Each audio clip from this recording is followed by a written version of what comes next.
It's a very complicated thing, and they're working on the policy on how they're going to do that right now. But you've heard him speak about it. It's certainly something that's forefront in his mind. I don't know enough about the details of it. Like I said, I'm here. I've been in politics for 3 weeks, so I'm learning as I go myself. I build buildings. If you want to ask about foundations, if you want to ask about construction, I can talk about that. I'm probably the only son of a billionaire that's more comfortable in a D10 Caterpillar than I am on a golf cart. So perhaps I could be helpful in the mines more than I can in terms of the details of medical reform. But I like to say I try either way.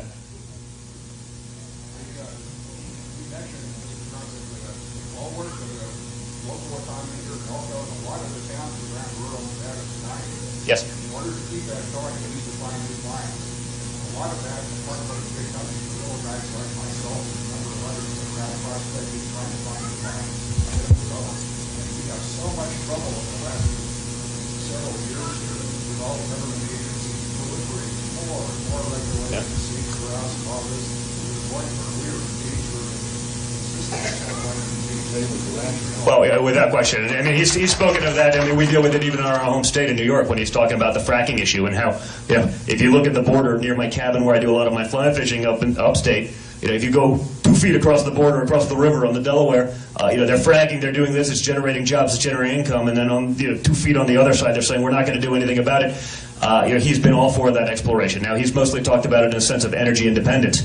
And you can see what's going on in terms of oil and gas prices right now being as low as they are, and that's the Saudi cartels and the guy that have been really happy taking our money and robbing us blind, trying to put those small companies out of business because they've been innovating, they've been taking those technologies. I mean, I don't think it changes that much when you talk about mining, whether it be precious metals or when you talk about some of the metals that are being used in computer chips and where China and these other countries have the monopoly on all of those types of metals. We do have to be able to explore, but there's a way also to do it where you can take that exploration and actually make it work where you're also managing those same lands for the benefit of hunters and outdoorsmen such as myself, for the benefit of ranchers who have grazing rights. If you look at some of the great success stories, I think Utah has a couple examples certainly where the EPA gets involved and they try to kill the potash mines, which now actually hold after they've been reclaimed and fixed up, they're actually some of the most productive lands for game, for fish, for hunters, for people who are ranchers and grazing rights. There's a way to have it all and make sure that those lands, again, those issues are important for me because, like I said, I'm probably the first graduate of the Wharton School of Finance to live in Colorado for 18 months as a bartender before I got my job with the organization because I'm into the hunting, I'm into the fishing. I wanted to make sure that I did enough of that to make sure that when I'm sitting at the office on a Saturday morning at 2 o'clock in the morning negotiating a deal and finishing up a deal that, okay, I've experienced the other side, I've done everything that I needed to do, that I didn't have any regrets or what ifs.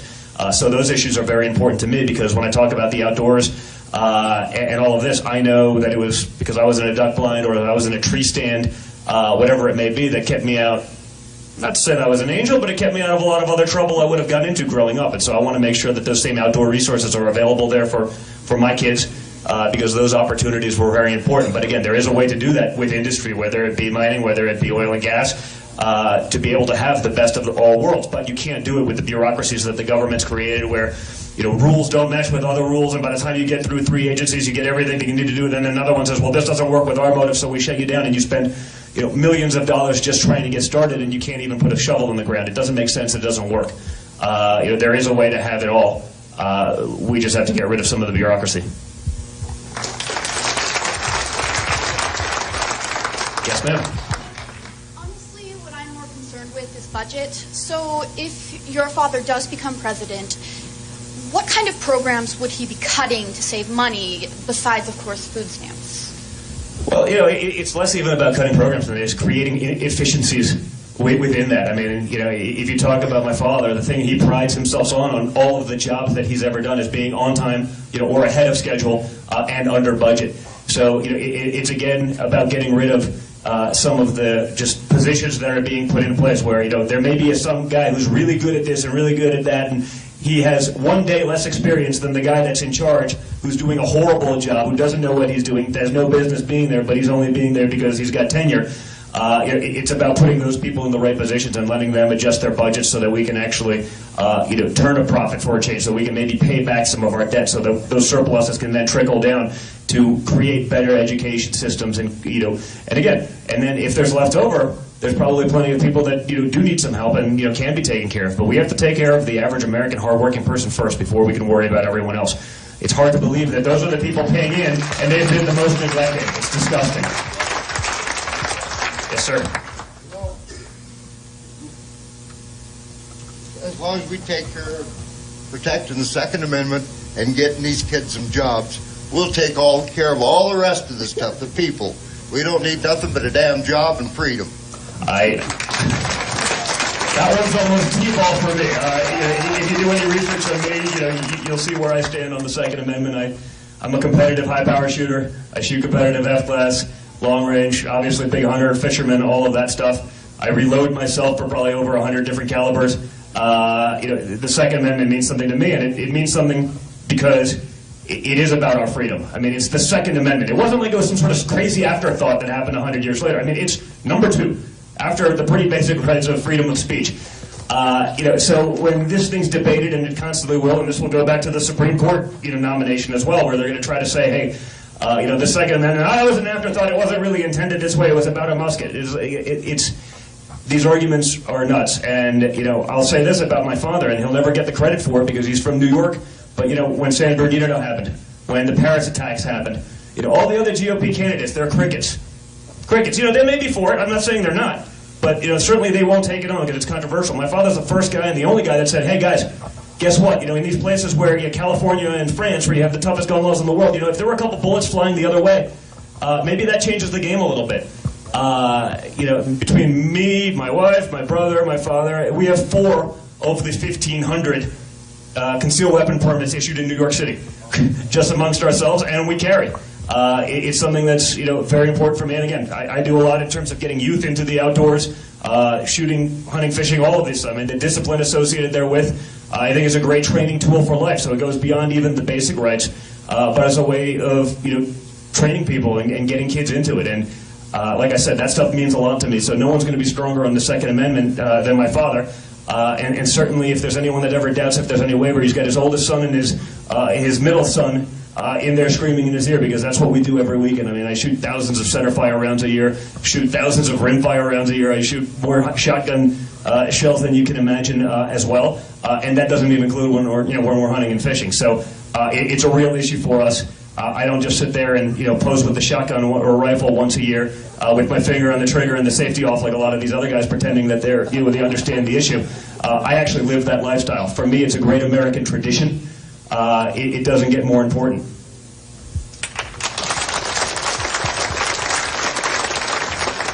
We got to give it to the young guy first, and then we'll. Yes, sir. No, you are, and it's great to actually see a room like this where there are young people in there and asking questions, because. And maybe that's the thing I'm most excited about in terms of seeing my father do this, is that he's getting people that haven't been interested, they haven't been involved, and they're now getting involved and asking the right questions. So, go for it. I'm glad.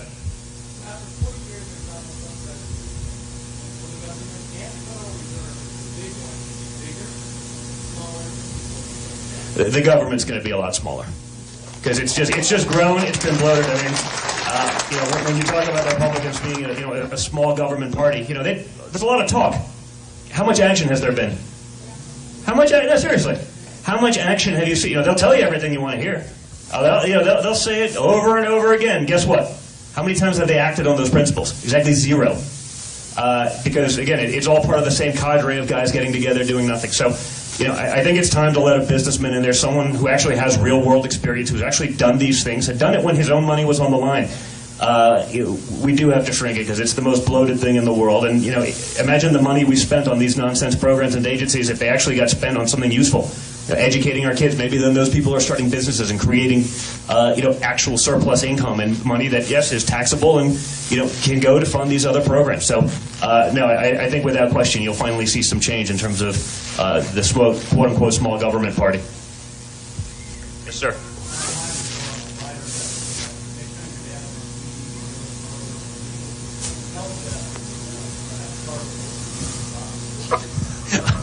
I will make sure to relay the message to Joe, and if my father doesn't do it, I'll do it myself. Yeah. We have the sock party over here, is it? Yes, sir. What can we do about 22 long rifle in Oh, well, you can't find any. I know, well, and I'm guilty of that myself, because then when I do see it, I end up buying 5,000 rounds. And if you listen to the left, a couple bricks of 22. It's not, they're saying, oh, you're ready to commit mass destruction. It's like, no, it's just not available, so you have to do it. I mean, as I get my kids into it, my kids can shoot a couple hundred rounds in an hour, just plinking around on some steel that we have in our backyard in our country. So, hopefully they're starting to catch up, though. I've noticed the shortages isn't as bad as it was, but 3 years ago, you couldn't find 22 to save your life.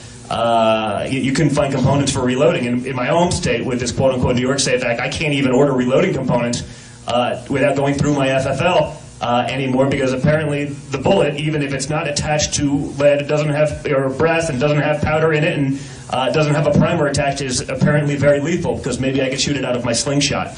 But we have to stop having people, in legislating laws that don't have a fundamental understanding of what they're actually talking about. That would be, I know it would be a novel concept, but I think that's something that we have to do and enact. And also, I'd love to push on it. I don't know if my father's ever talked about, but state reciprocity in terms of concealed carry, because it's ridiculous that you can drive all over the country. You can go through all the hassles that you have to do to get a CCW permit, and you can't carry it across your border. That makes zero sense to me, but I don't know if it's something he's discussed. But if we're on the gun issue, that's another big one for me.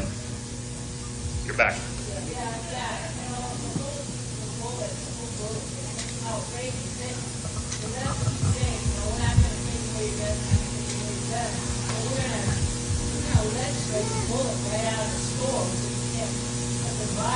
Well, it's typical, and again, I hear this a lot, and what's interesting for me as we talk about this is I hear this so much when I talk to my friends that are big hunters and fishermen, when I talk to my friends that are competitive shooters, the guys, whether it's, steel with handguns or long range or whatever it may be. Well, I don't want to get involved in politics because, that's what I do in fun, for fun. I want to go hunt, I don't want to think about these things, but hey guys, if you don't start acting and getting involved in politics because you want to separate your hobby and your fun from that, it's going to be gone, because the left will do whatever they can to legislate, and they'll spend their free time, and they have a lot of fun doing it, but it's always a death by 1,000 cuts. If you can't get it this way, we can't get the big picture, we'll make it a little bit harder. Then it becomes a little bit more of a hassle to get a gun. Then it becomes a little bit harder to get ammo, and then it becomes a little bit harder to get access to lands where you can actually use any of that stuff. And guess what? Eventually people say, it's not worth it.